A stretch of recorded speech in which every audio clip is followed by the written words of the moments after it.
আমাদের মোবাইল ফোনের কন্ট্যাক্ট লিস্টে থাকা নাম্বারগুলো কিন্তু খুবই গুরুত্বপূর্ণ। ठीक है। তবে এই নাম্বারগুলো যদি ভুলক্রমে ডিলিট হয়ে যায় অথবা আপনিই ডিলিট করে ফেলেন তাহলে কিন্তু এই নাম্বারগুলো আর ফিরে পাওয়া যাবে না। বলেন কি?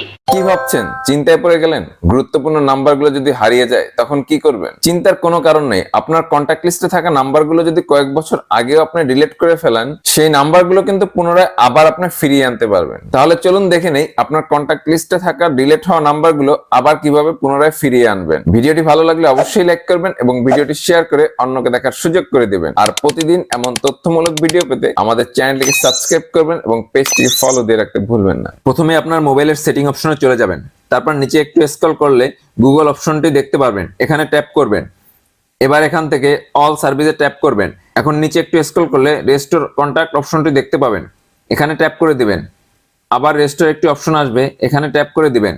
তারপর আপনার ফোনের পিন নাম্বারটি দিয়ে কনফার্মে ট্যাপ করার সাথে সাথেই আপনার ডিলিট হওয়া সব নাম্বার কন্টাক্ট লিস্টে চলে আসবে।